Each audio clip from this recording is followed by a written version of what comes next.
Où diable étais-tu passé? La voix de mon mari, Pierre, a claqué comme un coup de fouet à travers le salon feutré, tranchant net l'atmosphère festive. Ma famille, la totalité des 30 personnes présentes, s'est figée dans un silence absolu, glacial. 30 pères dieux se sont braqués sur moi, lourdes de jugement.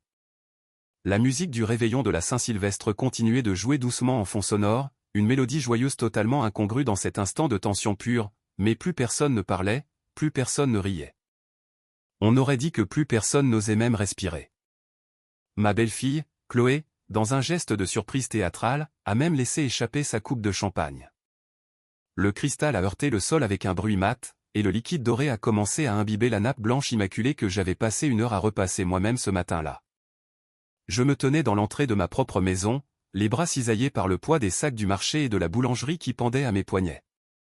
Je venais tout juste de rentrer d'une course urgente de dernière minute, une mission commando imposée par leur caprice, nous étions à court de vin rouge, de baguettes fraîches, et surtout, il manquait le fameux plateau de fruits de mer que sa sœur Valérie avait spécifiquement exigé. J'avais conduit ma vieille Citroën 2CV comme une forcenée à travers les rues de Lyon, slalomé entre les bouchons du réveillon, cherchant désespérément des commerces encore ouverts le soir du 31 décembre, alors qu'eux étaient assis confortablement dans mon salon, buvant mon champagne, attendant que je les serve comme si j'étais leur domestique personnel. Mais rien de tout cela n'avait d'importance pour Pierre. Pour lui, j'étais, et serai toujours, la coupable idéale, la source de tous les maux. Et cette fois-ci, il avait décidé de m'humilier devant sa famille entière lors de la soirée la plus importante de l'année. Sa mère, Marie, trônait dans le meilleur fauteuil, telle la reine qu'elle s'imaginait être, et hochait la tête en signe d'approbation silencieuse aux paroles blessantes de son fils. Sa sœur aînée, Valérie, m'observait avec ce mépris qu'elle avait peaufiné durant 32 ans. Mes propres enfants, Lucas, Manon et Léo, baissaient les yeux, embarrassés, fixant leurs chaussures cirées. Pas un seul d'entre eux n'a prononcé un mot pour me défendre. Pas un seul. Je te l'avais bien dit, Pierre, a murmuré ma belle-mère Marie, assez fort pour que toute l'assemblée l'entende. Cette femme n'a jamais su tenir son rang ni ses devoirs. Quelque chose s'est brisé en moi à cet instant précis. Ce n'était pas mon cœur, celui-là avait été brisé il y a des années. C'était autre chose. C'était le tout dernier fil, ténu et usé, qui me reliait encore au mensonge selon lequel ce mariage, cette famille, valait le moindre sacrifice. Pierre s'est levé de son siège, s'est avancé vers moi avec cette expression de supériorité que je ne connaissais que trop bien, et m'a arraché les sacs des mains avec une telle brutalité qu'il a failli me faire tomber à la renverse. Inutile, a-t-il craché, le mot me frappant en plein visage. 32 ans, et tu n'as toujours pas appris à faire les choses correctement. J'avais 63 ans. 32 ans de mariage, 3 enfants que j'avais pratiquement élevés seul, une maison que j'avais transformée en foyer de mes propres mains, une entreprise familiale que j'avais aidé à bâtir en partant de zéro. Et à ce moment-là, devant toute sa famille, mon mari me traitait d'inutile. Mais ce que Pierre ignorait, ce qu'aucun d'entre eux ne savait, c'est que je ne revenais pas simplement du marché ou de la boulangerie. Je revenais d'un rendez-vous bien plus crucial. Je revenais d'une réunion qui allait absolument tout changer. Une réunion que j'avais gardée secrète pendant 6 mois. Une rencontre qui allait transformer cette humiliation publique en la plus grande erreur de toute sa vie. Parce qu'alors qu'il ne voyait en moi qu'une vieille servante sans option, sans pouvoir, sans voix, je détenais un savoir qui allait bientôt ébranler les fondations mêmes de tout ce qu'il prenait pour acquis. Ce soir-là, alors que je servais le dîner du réveillon de la Saint-Sylvestre, apportant le bœuf bourguignon fumant que j'avais laissé mijoter des heures, mes mains tremblaient d'une rage contenue. J'écoutais leurs rires, leurs toasts portés dans ma maison, avec mon argent, célébrant aux dépens de ma dignité, mais à l'intérieur, je souriais. Parce que dans exactement 5 jours, ils allaient découvrir la vérité. Et quand cela arriverait, chacune de ces insultes, chaque humiliation, chaque regard haineux leur coûterait plus cher qu'ils ne pourraient jamais l'imaginer.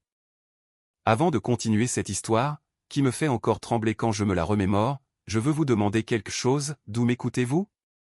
Avez-vous déjà vécu quelque chose de similaire?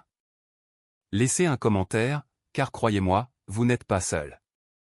Et si vous voulez entendre de vraies histoires comme celle-ci, des histoires de femmes qui ont enfin dit « ça suffit », abonnez-vous, car ce qui suit va vous laisser sans voix. Cliquez sur ce bouton « j'aime » si vous vous êtes déjà senti invisible dans votre propre foyer. Maintenant, laissez-moi vous raconter comment tout cela a commencé. Car pour comprendre ma vengeance, vous devez d'abord connaître mon enfer. Je m'appelle Monique. Mais pour être honnête, j'ai cessé de me sentir comme Monique il y a longtemps. Je suis devenue simplement la femme de Pierre, la mère des enfants, la belle-fille de Madame Marie. Mon prénom, mon identité, tout s'est lentement dilué au fil des années jusqu'à ce qu'il ne reste plus rien de la femme que j'étais autrefois. J'ai 63 ans, bien que les gens me disent toujours que j'en parais plus. Ce n'est pas un compliment quand on sait que c'est à cause des rides d'inquiétude, des nuits sans sommeil, des larmes qui vieillissent plus que les années ne le font. Je suis né dans un petit village du Luberon, en Provence, dans une famille humble mais respectable. Mon papa était menuisier et ma mère couturière. Ils m'ont appris que le travail honnête et le dévouement à la famille étaient les valeurs cardinales de l'existence. Je n'aurais jamais imaginé que ces mêmes valeurs deviendraient les chaînes qui m'attacheraient à une vie de servitude. J'ai rencontré Pierre quand j'avais 31 ans. Je travaillais comme comptable dans une entreprise textile. J'étais indépendante, j'avais mon propre appartement, mes propres rêves. Il est arrivé comme le nouveau directeur des opérations, beau, confiant, avec ce sourire qui me faisait me sentir unique. Il m'a fait la cour pendant 6 mois avec des fleurs, des dîners au restaurant, et des promesses d'une vie remplie d'amour et de respect. Nous nous sommes mariés en 1993. C'était un mariage simple mais magnifique, sous le soleil du midi. Je me souviens de ce jour, alors que nous dansions notre première valse. Il m'a chuchoté à l'oreille, « Tu vas être la femme la plus heureuse du monde, Monique. Je te le promets. » Comme les promesses s'oublient vite. Les premières années furent bonnes. Ou du moins, je veux le croire. Nous avons déménagé à Lyon pour une opportunité professionnelle de Pierre. J'ai abandonné mon travail, mes amis, ma région, parce que c'est ce que font les bonnes épouses, n'est-ce pas? Elles se sacrifient. Toujours le sacrifice. En 1994, notre premier fils, Lucas, est né. En 1996, est venu Manon. Et en 1998, Léo. 3 grossesses, 3 accouchements, 3 bébés que j'ai élevés pratiquement seul pendant que Pierre construisait sa carrière. Il travaillait tard, sortait les week-ends avec ses associés, voyageait constamment. Je restais à la maison à changer les couches, à préparer les biberons, à chanter des berceuses à 3 heures du matin. Tu as tellement de chance de pouvoir rester à la maison avec les enfants, me disait ma belle-mère Marie chaque fois qu'elle nous rendait visite, comme si être enfermé entre 4 murs, sans sommeil, sans aide, sans un moment pour soi, était un privilège et non une condamnation à perpétuité. Mais j'ai enduré, parce que c'est ce qu'on m'avait enseigné aussi. Les femmes endurent. Les femmes sont fortes. Les femmes ne se plaignent pas. Quand les enfants ont commencé l'école, Pierre a décidé d'ouvrir sa propre affaire, une entreprise d'importation et de distribution de tissus, Textile Thomson. J'ai besoin de ton aide, chérie, a-t-il dit. Et moi, comme l'imbécile que j'étais, j'ai cru que nous formerions enfin une équipe, que mon travail serait enfin valorisé. J'ai commencé à travailler plus dur que jamais. Je gérais toute la comptabilité, je m'occupais des fournisseurs, j'organisais l'inventaire, je résolvais tous les problèmes juridiques et fiscaux. Tout cela en étant toujours mère à temps plein, cuisinière, femme de ménage et infirmière quand quelqu'un tombait malade. L'entreprise a grandi. En 5 ans, nous sommes passés d'un petit bureau à 3 entrepôts dans la zone industrielle et plus de 20 employés. Je travaillais 12, parfois 14 heures par jour. Je déposais les enfants à l'école à 7 heures du matin. J'allais au bureau, je résolvais 1000 problèmes, je récupérais les enfants à 14 heures ou à la sortie de l'école, je leur préparais le déjeuner, je les aidais pour les devoirs, je les emmenais à leurs activités, je revenais à la maison, je préparais le dîner, je nettoyais, et puis, quand tout le monde dormait, je restais éveillé jusqu'à 2 ou 3 heures du matin pour finir la comptabilité sur la table de la salle à manger. Et vous savez comment j'apparaissais sur les papiers de l'entreprise? Comme assistante administrative, même pas comme associée. L'entreprise était au nom de Pierre et de sa mère. Marie avait avancé l'argent initial, 50 000 €, ou l'équivalent en francs à l'époque, qu'elle ne se lassait jamais de nous rappeler chaque fois qu'elle nous voyait. Grâce à moi, vous avez cette affaire, répétait-elle constamment. Sans mon argent, vous ne seriez rien. 50 000 €. C'est ce qu'elle avait investi. Moi, j'avais investi 15 années de ma vie, mon savoir-faire, ma santé, mes nuits de sommeil. Mais cela ne comptait pas. Les années ont passé et les choses ont empiré. Pierre a commencé à rentrer de plus en plus tard. Il sentait un parfum qui n'était pas le mien. Il y avait des dépenses sur les cartes de crédit qu'il ne pouvait pas expliquer. Mais quand je posais des questions, il explosait. Maintenant tu vas me contrôler après tout ce que je fais pour cette famille? Après t'avoir donné cette maison, cette vie? Cette maison? Comme si je n'avais pas payé chaque centime de l'hypothèque avec mon travail non rémunéré à l'entreprise. Cette vie? Comme si je ne l'avais pas bâtie de mes propres mains. Et puis les insultes ont commencé. Au début, c'était des commentaires subtils déguisés en plaisanterie. Monique se laisse aller, non? Disait-il devant ses frères et sœurs. Ce n'est plus la femme que j'ai épousée. Plus tard, c'est devenu plus direct. Tu es grosse. Tu as l'air vieille. Tu n'es bonne à rien. Et finalement, c'est devenu cruel. Des mots que je ne répéterai pas parce qu'ils me blessent encore au plus profond de moi. Mes enfants ont grandi en voyant cela, en voyant leur père me traiter comme un déchet, en voyant leur grand-mère et leur tante me parler avec mépris. Et lentement, douloureusement, ils ont aussi appris que c'était la manière correcte de me traiter.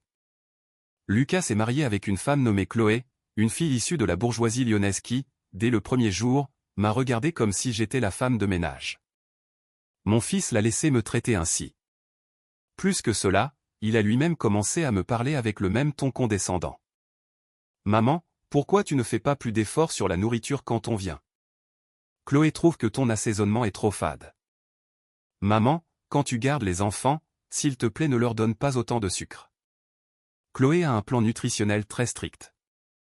Maman, pourrais-tu ne pas porter ce parfum quand tu viens chez nous? Ça donne la migraine à Chloé.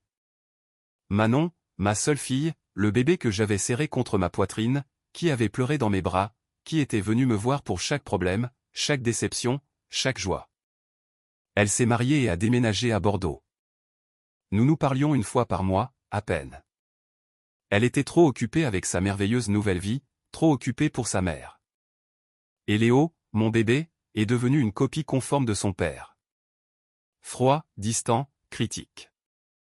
À 26 ans, il vivait encore dans notre maison sans payer de loyer, sans aider à quoi que ce soit, s'attendant à ce que je lave son linge, fasse sa nourriture et nettoie sa chambre. L'entreprise, Textile Thomson, continuait de croître. Pierre a ouvert un 4e entrepôt, acheté de nouveaux camions et embauché plus de personnel, et j'étais toujours là, travaillant dans l'ombre, faisant tout tourner sans une seule reconnaissance, sans salaire officiel, sans rien. Quand j'ai eu 60 ans, j'ai pensé que peut-être les choses changeraient. Peut-être que Pierre me verrait enfin, m'apprécierait. J'ai organisé ma propre fête, payé la salle, engagé le traiteur et acheté mon propre gâteau. Toute sa famille est venue. Ils ont mangé, ils ont bu, ils se sont amusés. Personne ne m'a offert de cadeau. Pas un seul. Pierre s'est levé à la fin de la soirée pour porter un toast. J'ai pensé que peut-être, juste peut-être, il dirait quelque chose de gentil, quelque chose qui reconnaîtrait tout ce que j'avais fait. À Monique, a-t-il dit en levant son verre, qui après 30 ans a enfin appris à organiser une fête décente. Tout le monde a ri. Tout le monde a trinqué. Et j'ai souri, parce que c'est ce qu'ils attendaient de moi. Sourire. Toujours sourire. Cette nuit-là, allongé dans mon lit à fixer le plafond, j'ai pris une décision. Je ne savais pas exactement ce que j'allais faire, mais je savais que quelque chose devait changer. Je ne pouvais plus continuer à vivre ainsi. Je ne le voulais plus. 3 mois plus tard, mon papa est mort. Il m'a laissé un petit héritage, sa modeste maison de campagne dans le village du Luberon où j'avais grandi, et quelques économies qu'il avait gardées toute sa vie. Ce n'était pas grand-chose, mais c'était à moi. Et cela a tout changé. Parce qu'avec cet argent, avec cette maison, avec cette petite indépendance, j'ai commencé à me réveiller. J'ai commencé à me rappeler qui était Monique avant qu'elle ne devienne l'ombre de Pierre. J'ai commencé à poser des questions, à revoir des documents, à enquêter et à planifier. Et ce que j'ai découvert durant ces 6 mois d'enquête silencieuse m'a glacé le sang. Mais il restait encore 3 mois avant le nouvel an. 3 mois pour finir de mettre toutes les pièces en place. 3 mois pour que Pierre commette la plus grande erreur de sa vie en m'insultant devant toute sa famille. Parce que voyez-vous, alors qu'il me voyait comme une vieille femme épuisée, sans option, sans pouvoir, sans avenir, je construisais mon évasion. Je documentais. Je préparais. J'attendais le moment parfait. Et ce moment est arrivé le soir de la Saint-Sylvestre, quand Pierre m'a appelé « femme », avec ce ton condescendant devant 30 personnes dans ma propre maison. Les mois suivant la mort de mon père ont été révélateurs d'une manière que je n'aurais jamais imaginée. J'ai commencé à remarquer des choses que j'avais ignorées auparavant, ou que je ne voulais peut-être pas voir. Pierre ne prenait même plus la peine de cacher son mépris. Les insultes faisaient partie de notre routine quotidienne, comme dire bonjour ou bonsoir. Un mardi matin, nous prenions le petit déjeuner quand j'ai mentionné avoir besoin d'argent pour réparer la machine à laver. Il m'a ri au nez. « Et pourquoi penses-tu que je te donne un toit et de la nourriture ? Utilise cet héritage de ton papa si tu t'en vantes tant. » Je ne m'étais jamais vanté de rien. Je ne lui avais même pas dit le montant exact. Mais pour lui, le simple fait que j'ai quelque chose à moi était une menace. Sa famille a empiré aussi. Sa mère, Marie, a commencé à débarquer chez moi à l'improviste, agissant comme si elle était propriétaire des lieux. Elle ouvrait mon réfrigérateur, critiquait ma cuisine et vérifiait mon ménage comme un inspecteur. Cette maison est un capharnaüm, Monique. Je ne sais pas comment Pierre supporte de vivre comme ça. Un capharnaüm. Ma maison. Où chaque meuble était à sa place, où les parquets brillaient, où les serviettes étaient toujours propres et pliées. Mais pour elle, ce n'était jamais assez. Ça ne le serait jamais. Les sœurs de Pierre, Valérie et les autres, ont commencé à organiser des réunions de famille sans m'inviter. Elles se réunissaient avec leurs enfants, avec Pierre, avec Marie. Elles postaient les photos sur Facebook. J'apprenais par les réseaux sociaux que ma propre famille était sortie manger, aller au cinéma ou avait célébré un anniversaire. Quand je me suis plainte à Pierre, sa réponse fut dévastatrice. « Eh bien, tu es juste si ennuyeuse, Monique. Personne ne veut traîner avec toi. Tout ce que tu sais faire, c'est te plaindre et gâcher le moment. » Moi qui avais organisé chaque anniversaire, chaque Noël, chaque célébration pendant 30 ans. Moi qui étais resté éveillé tard à faire des gâteaux, à décorer et à cuisiner pour 20 personnes. Maintenant j'étais l'ennuyeuse, celle qui gâchait le moment. Mais le pire ne venait pas de Pierre ou de sa famille. Le pire venait de mes propres enfants. Lucas et Chloé ont eu des jumeaux en mars. De magnifiques bébés qui auraient dû être ma joie. Chloé a posé les règles très clairement dès la maternité.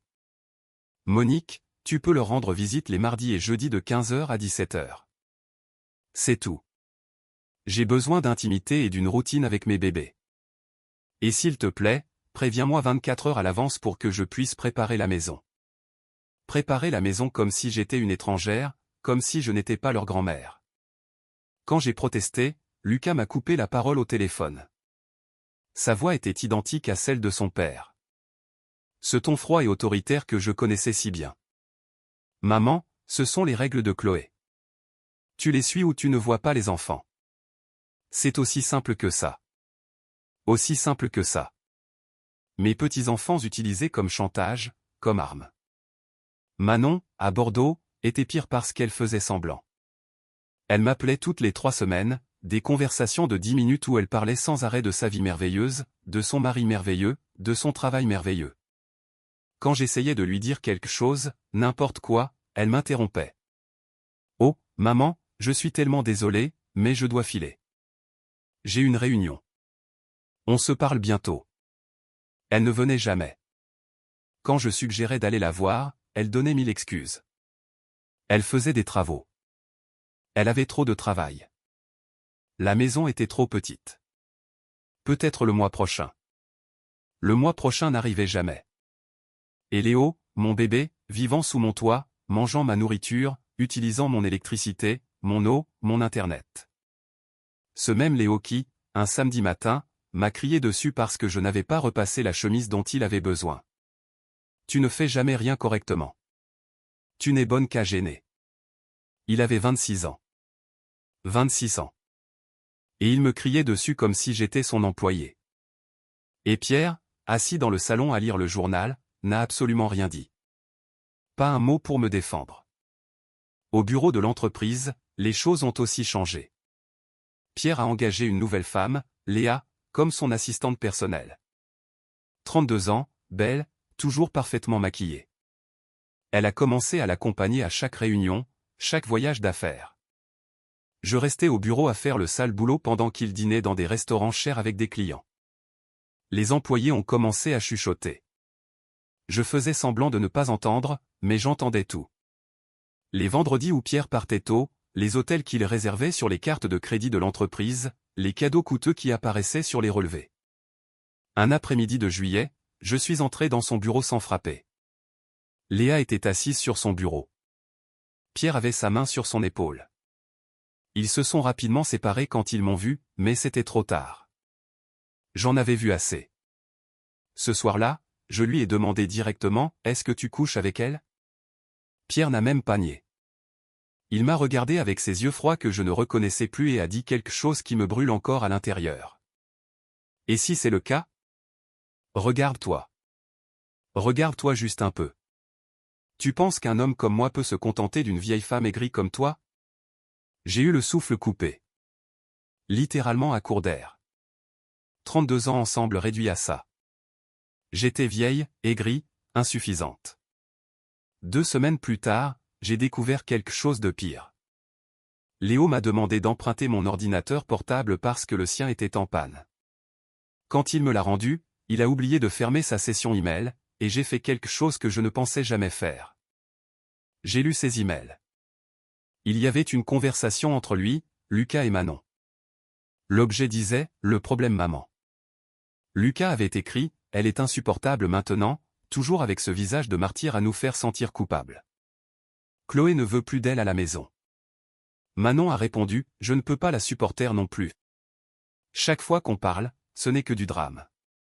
On devrait convaincre papa de la mettre dans une maison de retraite ou quelque chose comme ça. Un EHPAD. » Et Léo, mon bébé, mon plus jeune fils, a écrit « Je soutiens totalement.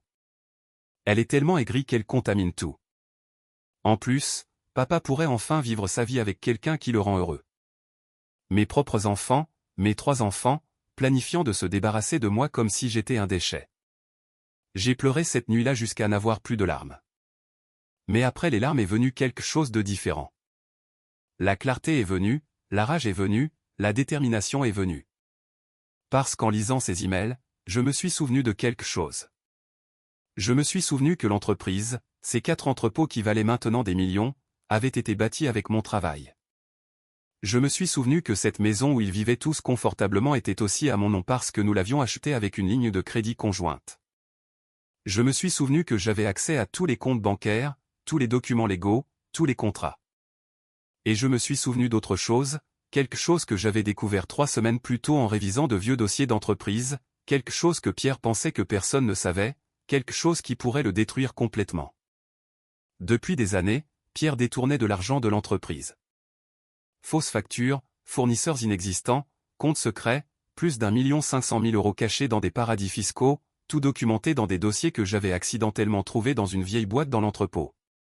À cet instant, je savais exactement ce que j'allais faire. Je n'allais plus pleurer. Je n'allais plus supplier. Je n'allais plus attendre qu'ils me valorisent. J'allais prendre ce qui était à moi. J'allais exposer ce qui était à eux. Et j'allais sortir de là la tête haute. J'ai secrètement engagé un avocat, pas n'importe quel avocat, le meilleur avocat en droit de la famille et fiscalité de Lyon, Maître Sterling. Je lui ai montré tous les documents. Il a confirmé ce que je soupçonnais. Pierre commettait une fraude fiscale grave et moi, en tant qu'associé de fait dans l'entreprise, même si je n'étais pas sur tous les papiers, j'avais droit à la moitié de tout. J'ai ouvert un nouveau compte bancaire à mon nom. J'ai commencé à transférer discrètement de petites sommes d'argent de nos comptes joints. Rien pour éveiller les soupçons. 2 000 € par-ci, 3 000 par-là. En 3 mois, j'avais économisé presque 20 000 €. J'ai engagé une expert comptable judiciaire, Madame Chen, qui a méticuleusement révisé toutes les finances de l'entreprise. Nous avons documenté chaque irrégularité, chaque fausse facture, chaque euro détourné. Et j'ai attendu.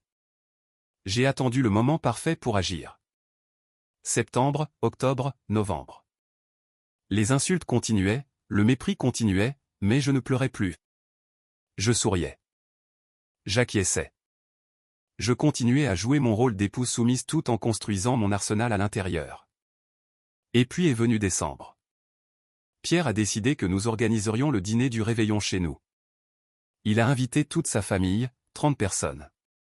Tu ferais mieux de ne pas nous faire honte, Monique, m'a-t-il averti une semaine avant. Je veux que ce dîner soit parfait. Et n'ose pas te plaindre du travail. C'est la moindre des choses après tout ce que je t'ai donné. J'ai juste hoché la tête, mais à l'intérieur, je comptais les jours, car le 5 janvier, j'avais un rendez-vous prévu avec le fisc, la Direction générale des finances publiques. Une réunion où je remettrai tous les documents liés à la fraude fiscale de Pierre. Et le 6 janvier, mon avocat déposerait la demande de divorce la plus dévastatrice que cet homme ait jamais imaginée. Mais avant cela, je devrais endurer une dernière humiliation, un dernier dîner, une dernière nuit à faire semblant d'être l'épouse parfaite. Je ne savais pas que l'humiliation viendrait de la manière la plus cruelle possible. Je ne savais pas que Pierre m'appellerait « femme » de cette manière dégradante devant toute sa famille. Mais quand il l'a fait, quand j'ai entendu ces mots sortir de sa bouche, j'ai su que l'univers me donnait le cadeau parfait, la justification parfaite, la raison parfaite pour le détruire sans une once de culpabilité. Ce soir de la Saint-Sylvestre, après avoir servi le bœuf bourguignon, après avoir nettoyé la vaisselle, après avoir dit au revoir aux derniers invités qui ont quitté ma maison à 3 heures du matin sans même me remercier, je me suis assise seule dans la cuisine. Pierre était allé dormir sans me dire un mot. Léo était dans sa chambre. La maison était silencieuse. Et moi, avec mes mains encore ridées par l'eau chaude de la vaisselle, j'ai pris mon téléphone et j'ai écrit un message à mon avocat, Maître Sterling. Lancez tout dès la première heure demain. Sa réponse est arrivée en moins d'1 minute. Compris. Préparez-vous. Cela va changer votre vie. Je suis allé dormir dans la chambre d'amis. Je n'avais même pas partagé de chambre avec Pierre depuis 2 ans. Il n'avait jamais protesté. Il était probablement heureux de ne pas avoir à me voir. Mais ce matin-là, allongé dans ce lit, je ne ressentais pas de tristesse. Je ressentais quelque chose que je n'avais pas ressenti depuis des décennies. Je ressentais du pouvoir. Parce que ce que Pierre ignorait, ce qu'aucun d'entre eux ne savait, c'est qu'au cours de ces 6 derniers mois, je n'avais pas seulement documenté sa fraude fiscale. J'avais construit quelque chose de bien plus grand. Laissez-moi vous dire la vérité complète. La vérité qui allait absolument tout changer. Quand mon papa est mort et m'a laissé sa modeste maison de campagne dans le Luberon, il m'a aussi laissé autre chose. Quelque chose que j'ai découvert quand je suis allé réviser ces documents avec mon notaire. Mon papa, cet humble menuisier dont tout le monde pensait qu'il joignait à peine les 2 bouts, avait possédé 3 parcelles de terre dans une zone qui était maintenant devenue une zone commerciale de premier choix et de vignoble réputé en Provence. 3 parcelles de terre qui valaient actuellement 2 500 000 €. 2 500 000 € qui étaient entièrement à moi, dont Pierre ignorait l'existence, qui n'apparaissaient dans aucun état financier commun parce que je les avais hérités après notre mariage, sous le régime de la séparation des biens pour les héritages. Mais ce n'était pas tout. Rappelez-vous que je vous ai dit que je gérais la comptabilité de l'entreprise, que j'organisais tout, gérais tout, résolvais tout. Eh bien, ce que Pierre n'a jamais compris, c'est que lorsque vous tenez les livres d'une entreprise pendant 20 ans, vous savez exactement où sont enterrés les cadavres. Et Pierre avait beaucoup de cadavres. Il avait détourné un total de près des 500 000 € de l'entreprise au cours des 10 dernières années. Fausses factures à des fournisseurs inexistants, surfacturation sur des achats fictifs, argent qui quittait l'entreprise et finissait dans des comptes personnels enregistrés dans des paradis fiscaux sous des noms de sociétés écrans. J'avais des copies de tout, chaque facture, chaque virement, chaque document. Je les avais méticuleusement sauvegardés pendant des mois sans qu'ils ne s'en doutent. Plus que cela, j'avais découvert quelque chose qui m'avait glacé. L'entreprise, ces 4 entrepôts dont Pierre se vantait comme étant les siens, ne lui appartenaient pas techniquement à lui seul. Lorsque la première société a été enregistrée en 2001, j'apparaissais comme associé avec 40% des parts. Pierre avait 40% et sa mère les 20% restants. Au fil du temps, Pierre avait modifié les statuts de l'entreprise, diluant ma participation, me faisant signer des documents que je ne lisais pas parce que je lui faisais confiance. En 2015, selon les papiers officiels, je ne possédais plus que 5% de l'entreprise. Mais voici la partie intéressante. Ces modifications n'ont jamais été correctement enregistrées au greffe du tribunal de commerce. Il y avait des incohérences, des signatures qui ne correspondaient pas et des documents manquants. Mon avocat me l'a confirmé. Légalement, j'étais toujours propriétaire des 40% originaux de l'entreprise. 40% d'une entreprise qui était maintenant évaluée, selon les dernières estimations, à 6 millions d'euros. Cela signifiait que 2 400 000 euros de cette entreprise étaient légalement à moi. Et Pierre n'en avait aucune idée. Mais il y a encore plus, car l'univers a des manières mystérieuses de rendre justice. Rappelez-vous Léa, la jeune et jolie assistante avec qui Pierre avait une aventure? Il s'est avéré que Léa n'était pas aussi bête qu'il le pensait. Léa documentait des choses aussi. Et quand je l'ai contactée en secret, quand je lui ai offert 5 000 euros pour des informations, elle a chanté comme un canari. Elle m'a donné des copies d'emails où Pierre promettait de quitter son « insupportable vieille femme » pour l'épouser. Elle m'a donné des photos des voyages qu'ils faisaient ensemble, payés avec l'argent de l'entreprise. Elle m'a donné des reçus pour un appartement que Pierre avait loué pour leur rendez-vous, également payé avec des fonds corporatifs. Et elle m'a donné le joyau de la couronne, des enregistrements audio où Pierre parlait de la façon dont il allait se débarrasser de moi, comment il allait me laisser sans rien, comment il allait me placer en EHPAD et tout garder. J'ai déjà parlé à mes enfants, disait Pierre dans l'un des enregistrements pendant que Léa l'enregistrait secrètement. Ils sont tous d'accord. Dès qu'elle signe les papiers pour le Nouveau Testament, nous allons la faire déclarer mentalement incompétente. Quelques visites chez le bon psychiatre, un diagnostic de démence sénile, et c'est tout. Elle est institutionnalisée, et j'administre tous ses biens. Écoutez, cet enregistrement m'a donné la nausée. Mais cela m'a aussi donné autre chose. Cela m'a donné la certitude absolue que ces gens ne méritaient pas une seconde de plus de ma considération ni une once de plus de ma culpabilité. Tout au long du mois de décembre, pendant qu'ils planifiaient ma destruction, j'ai fini de construire mon évasion parfaite. J'ai vendu les 3 parcelles de terre dans le Luberon, 2 500 000 euros, que j'ai déposées sur un compte bancaire sécurisé, complètement légal, complètement intouchable par Pierre. J'ai engagé non pas un mais 3 avocats. Un spécialisé en droit de la famille, un en droit fiscal, et un 3e en droit des sociétés. Tous 3 travaillant en coordination pour bâtir le dossier le plus solide possible. J'ai fait des copies d'absolument tout. Documents de la fraude fiscale, preuves de l'infidélité, enregistrements audio, emails, relevés bancaires, contrats, tout stocké dans 3 endroits différents, un coffre-fort à la banque, un box de stockage privé, et des copies numériques dans le cloud. Et le 2 janvier, 2 jours après que Pierre m'ait appelé de ce nom dégradant dans ma propre maison, j'ai fait autre chose. Je suis allé voir mon avocat et j'ai signé les papiers du divorce qu'il avait préparé. Mais pas n'importe quel divorce.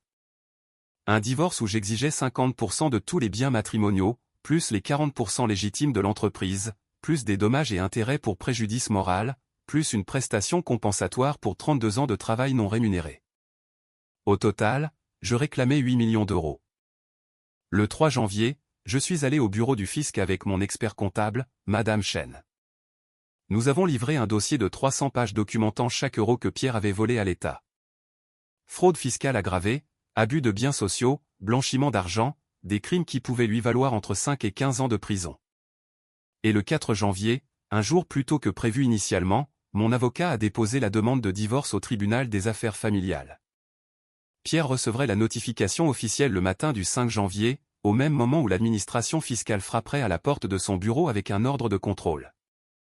Mais avant que cela n'arrive, le soir du 4 janvier, j'ai décidé de lui donner un petit avant-goût. Je suis rentré à la maison après avoir été chez le médecin toute la journée, comme je l'avais dit à Pierre.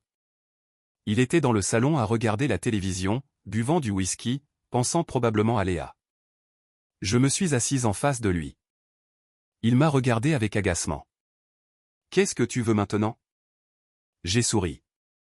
Un sourire calme, serein, qui l'a déstabilisé. « Je voulais juste que tu saches quelque chose, Pierre. Demain, ta vie va changer pour toujours, et pas de la manière dont tu t'y attends. » Il a ri. Ce rire arrogant que je connaissais si bien.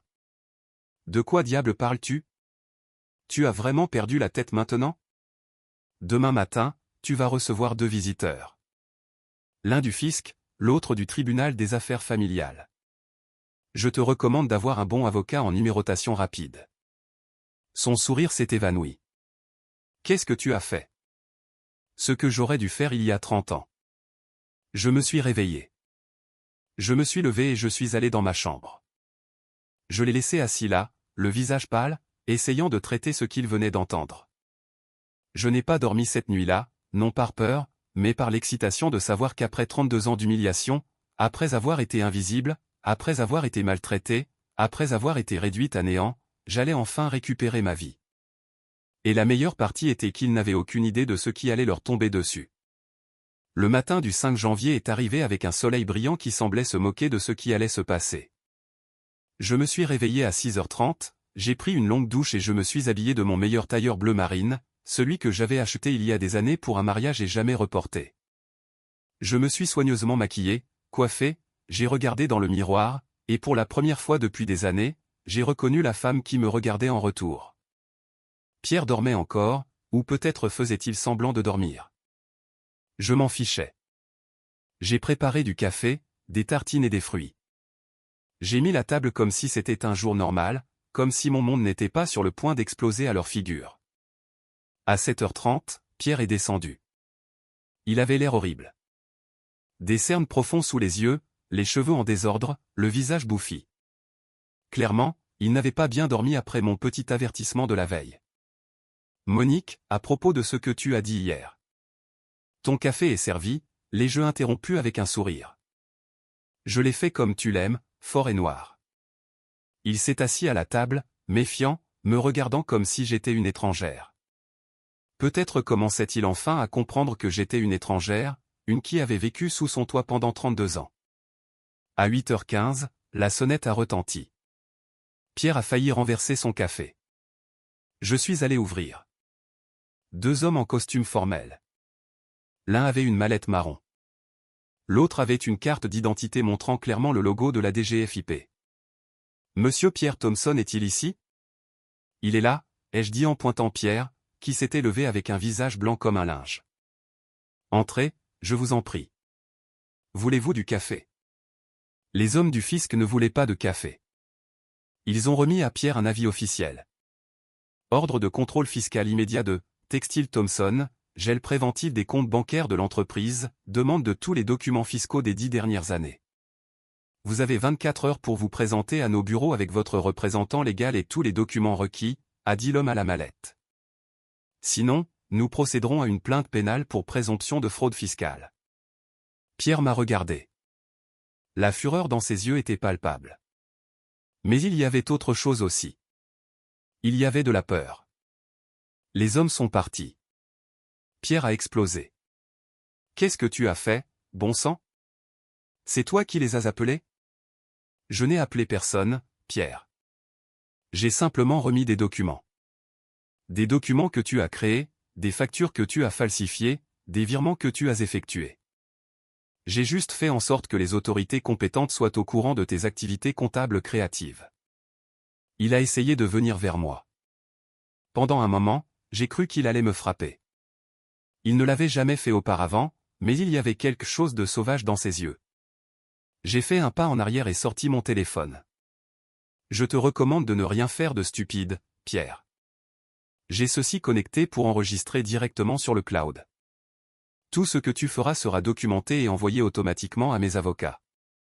Il s'est arrêté, les poings serrés, la mâchoire contractée, mais il s'est arrêté. Tu es un serpent. Non, Pierre. Je suis une femme qui a enfin appris à mordre en retour. La sonnette a retenti à nouveau. Pierre et moi nous sommes regardés. Il savait ce qui arrivait. Cette fois, c'était un huissier de justice du tribunal des affaires familiales.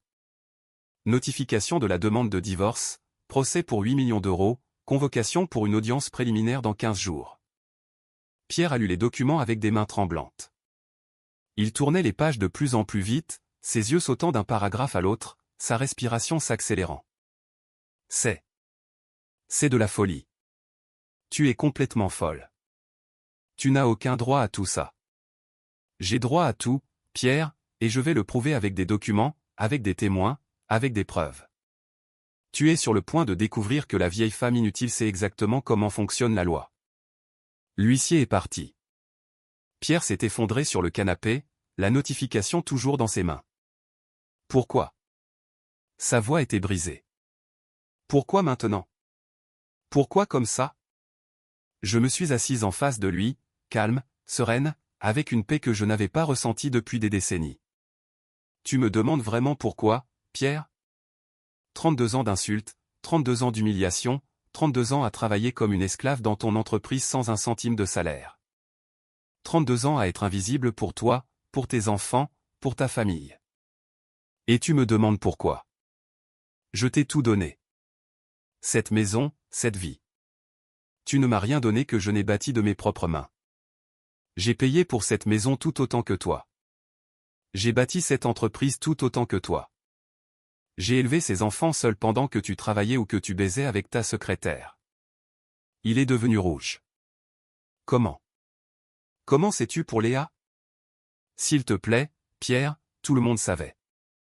Les employés, tes associés, probablement même ta mère. Le seul idiot qui pensait être discret, c'était toi. Il a sorti son téléphone et a composé frénétiquement un numéro. J'ai entendu la voix de son avocat, Maître Ramirez, cet avocat médiocre qui gérait les affaires de l'entreprise, à l'autre bout du fil. Ramirez, j'ai besoin de te voir maintenant. On a un énorme problème. Ma femme. Elle me poursuit pour. Il a regardé les papiers. Pour 8 millions d'euros. Et le fisc audite l'entreprise. Oui. Aujourd'hui, maintenant. Viens ici immédiatement. Pendant que Pierre passait son appel, j'ai reçu un SMS sur mon téléphone. C'était de Maître Sterling, mon avocat. Tout est en mouvement. Compte de l'entreprise gelé. Audit activé. Votre demande déposée. Maintenant venait la partie intéressante. La partie intéressante qui m'a fait sourire. Parce que voyez-vous, le plan ne s'arrêtait pas là. Ce n'était que le premier coup. Le coup qui les a réveillés, qui les a mis en alerte, qui les a fait réagir de manière prévisible parce que je savais exactement comment ils allaient réagir. Pierre allait appeler ses enfants. Ses enfants allaient accourir pour protéger leur héritage. Sa mère allait venir pour m'insulter et me menacer. Ils allaient tous s'unir contre moi comme ils l'avaient toujours fait, et c'était exactement ce dont j'avais besoin qu'ils fassent. À 11 heures, Lucas est arrivé avec Chloé. Ils ont fait irruption dans la maison comme un ouragan sans frapper, sans me saluer. « Mais qu'est-ce qui se passe, maman ?» a crié mon fils. « Tu es devenue folle. Tu essaies de détruire papa. J'essaie de récupérer ce qui est à moi. À toi. Rien de tout ça n'est à toi. Papa a bâti cette entreprise. Papa a acheté cette maison. Tu étais juste là à jouer la victime comme toujours, a ajouté venimeusement Chloé, debout derrière lui les bras croisés. Je savais que tu étais une profiteuse, Monique. Toujours à faire semblant d'être la bonne poire, celle qui se sacrifie, attendant juste le moment pour tout voler. J'ai regardé les deux. Ce fils qui était sorti de mon corps, cette femme que j'avais accueillie dans ma famille à bras ouverts. Et je n'ai absolument rien ressenti. Pas de douleur, pas de déception, rien. Vous avez fini? Ai-je demandé calmement. On n'a pas fini. Est-ce que tu vas retirer cette plainte maintenant ou quoi? Ou quoi, Lucas? Je l'ai interrompu. Où est-ce que tu vas me déshériter? Où est-ce que tu vas arrêter de me parler? Où est-ce que tu vas continuer à me traiter comme tu le fais depuis des années? Vas-y. Vous n'avez rien pour me menacer parce que vous avez déjà pris tout ce que vous pouviez prendre. Ma dignité, mon estime de soi, mon bonheur. La seule chose que vous n'avez pas prise, c'est ma vie. Et croyez-moi, vous n'aurez pas ça non plus. À 13 heures, Marie est arrivée avec Valérie, la sainte trinité de l'amertume. Espèce de misérable! A hurlé Marie dès qu'elle est entrée. Après tout ce que cette famille a fait pour toi, c'est comme ça que tu nous remercies? En essayant de voler l'entreprise de mon fils? Votre fils a volé plus d'1,5 million à l'État, Marie. J'aide juste la loi à faire son travail. Menteuse. Mon Pierre est un homme honnête. Votre Pierre est un délinquant fiscal, et j'ai les preuves. Valérie s'est approchée de moi, son doigt pointé vers mon visage. Tu as toujours été rancunière, une femme aigrie qui empoisonne tout. Mon frère aurait dû te quitter il y a des années. Comme c'est étrange, ai-je répondu calmement.